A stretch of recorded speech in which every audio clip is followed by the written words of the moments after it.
ராமநாதபுரம் மக்களவை தொகுதியில் சுயேட்சையாக போட்டியிடும் முன்னாள் முதலமைச்சர் ஓ பன்னீர்செல்வம் அச்சுநந்தன் வயல் பகுதியில் உள்ள டீ கடையில் பஜ்ஜி சுட்டு வாக்கு சேகரித்தார். இதுகுறித்த கூடுதல் விவரங்களை செய்தியாளர் பூபேஷ் வழங்க கேட்கலாம். வணக்கம் பூபேஷ், விவரங்கள். நிச்சயமாக சுபா, தேசிய ஜனநாயக கூட்டணியில் சுயேட்சையாக போட்டியிடக்கூடிய முன்னாள் முதலமைச்சர் ஓ பன்னீர்செல்வம் அவர் தொகுதிக்குட்பட்ட பல்வேறு பகுதிகளிலும் தீவிரமாக வாக்கு சேகரிப்பில் ஈடுபட்டு வருகிறார்.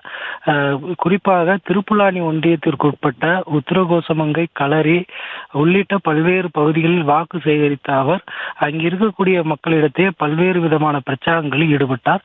இதனைத் தொடர்ந்து அங்கிருந்து ராமநாதபுரம் நோக்கி வந்தபோது அச்சுந்தன் வயல் பகுதியில் முனைப்பு சாலையில் உள்ள டீ கடை ஒன்றில் டீ அருந்தி கொண்டிருந்த போது திடீரென அங்கிருந்து புறப்பட்ட ஓ பன்னீர்செல்வம் டீ கடையில் பச்சி சுட்டு கொண்டிருந்த மாஸ்டரை விலகி இருக்க சொல்லிவிட்டு அவரே பச்சி சுட்டு அங்கிருந்தவர்களிடம் வழங்கியதோடு வாக்கு சேகரிப்பிலும் ஈடுபட்டார்.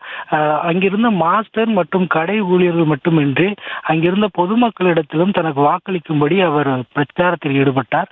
முன்னாள் முதல்வர் ஓ பன்னீர்செல்வம் பல்வேறு பகுதிகளில் பிரச்சாரத்தில் ஈடுபட்டது மட்டுமின்றி கடைக்கு டீ அருந்த சென்ற போது அங்கிருந்த பொதுமக்கள் மற்றும் கடைக்காரர்களிடையே பஜ்ஜி சொட்டு கொடுத்து வாக்கு சேகரிப்பில் ஈடுபட்ட சம்பவம் புதுமையாக இருந்த சூழலில் தனக்கு வாக்களிக்கும்படி தொடர்ந்து பிரச்சாரத்தில் ஈடுபட்டு வருகிறார். சுபா,